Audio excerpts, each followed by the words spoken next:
chairman of the House Judiciary Committee that released those files, Ohio Congressman Jim Jordan, joins me. Good evening, sir.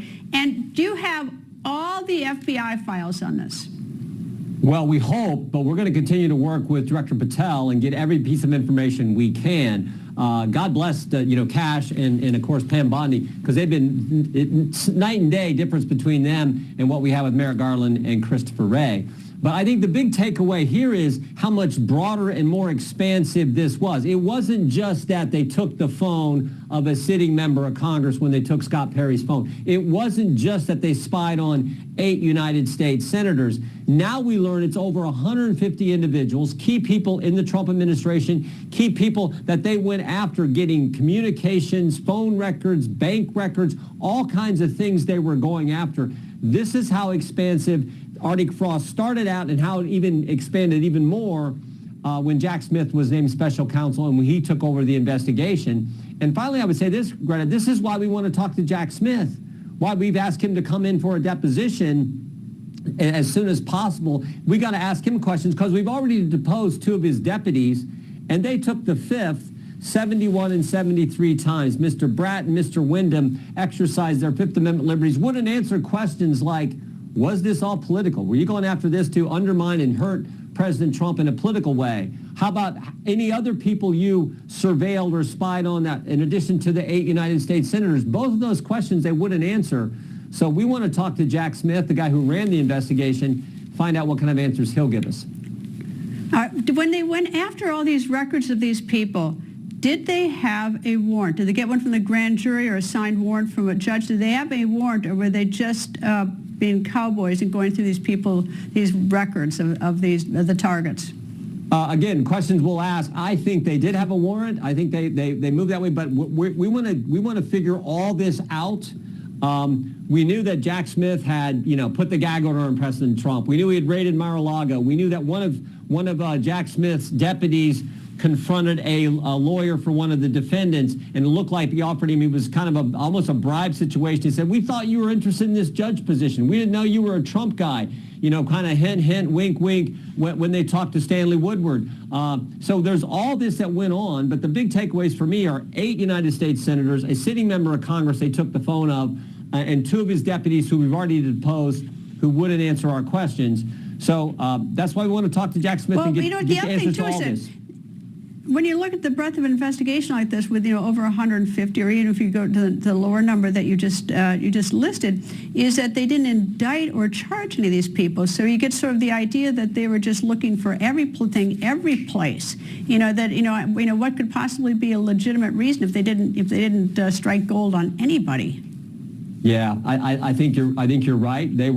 I think this was political. I think this was the left saying we're going to go after these people. We're going to use this whole alternate elector reason as the basis for why we're doing this investigation. We saw the one email, but it looked like between an agent and a source talking about former Chief of Staff Mark Meadows was involved in some kind of treasonous activity, which was just ridiculous. So this was the mindset. I think it also gets to that. Who are these folks in the FBI who are putting these emails together saying that there's reason to believe that the Chief of Staff to the President of the United States was engaged in treasonous behavior? That's just ridiculous.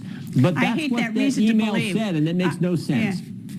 I hate that when they use reason to believe. Okay, the documents that you relieve have a lot of black spots on them, a lot of redactions. Is that something you did or the FBI did? And the reason it matters is because you really can't read those documents unless, for full transparency, why is everything being kept a secret, basically? There's no, if we want to uncover what happened, to give it, to find out if anything dirty was done, we really need to be able to read everything, and nobody should be running for cover with doing redactions. We didn't put the redactions on. That's how they came from the Justice Department. You're right. We need to be able to read it all in full context. But I would go a step further and say the names under there, I actually want to ask them questions. I want to find out, who's this source giving this? Look, to me, when I read it, it looks like under the redaction it'd be the source and then the agent who's getting the information.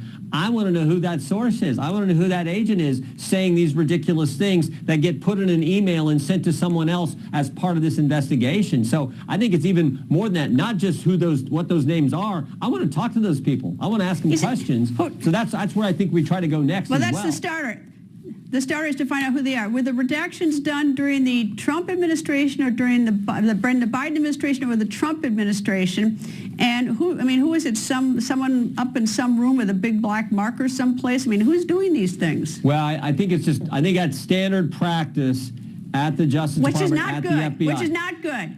That is not good. And I don't know which one. I don't know which FBI did it. My gut tells me it was probably that's how the documents were in the Ray FBI that Director Patel has gotten his hands on now and giving to us. But I don't know that. But that'd be my guess. But my understanding is that's just standard names, phone numbers of agents, phone numbers of sources, names of sources. That's just standard how they do it. But we want to know now because we saw how broad and how expansive this is. We want to know who those people are so we can ask them questions. Well, if you're that involved in an investigation, especially a government person, you ought to have your name not blackened out so that we can see who it is. We can see who's doing what. I get it if it's a confidential source, it's going to get shot on the street or something if we reveal it. Right. But the fact that I'm always told that's the way it's done. Well, that's never satisfied me because that usually means it's sort of like why things are classified in this town because that's the way it's done. But that's where the lack of transparency, and we could get to the end of this very quickly if we could read everything and see it. And even if they turned it over to you unredacted, it would be good. I mean, I realize maybe you won't turn it to the public, but, I don't know how you do an investigation when you can't get all the material. Well, we're working on finding out what the name is underneath those black lines. We want to know who the name is, or what the name is. We want to know who that individual is. So, again, we can ask them questions like I think particularly the email I keep citing, I want to know who that source is because I think it's the source that they were using. Who was the person alleging that the former chief of staff was engaged? That's just the most ridiculous thing I've ever heard. Well, you know what, though? But it's a little bit like when they were using that guy Steele as a source. They kept using it, wouldn't tell. But if anyone had investigated Steele, you wouldn't have used him as a source. Yep. But if you say the person's a source and black it out, there's no way to challenge whether it's someone who has good information or it's someone who's got an axe to grind or whatever. Great point.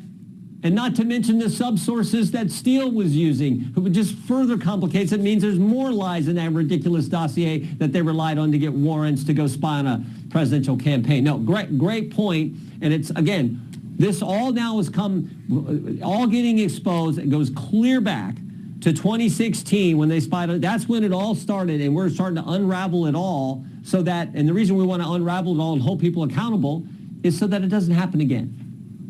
Well, if I were a government employee or anybody and I found out that they were doing that to me without a warrant from a judge or from a grand jury, I would sue from a constitutional rights being violated. Because I tell you one thing, first of all, you get a big chunk of change out of the government. Secondly, you get a lot of discovery, you get a lot of information, and we'd find out what the government is doing and not doing. Chairman Jim Jordan, thank you, sir.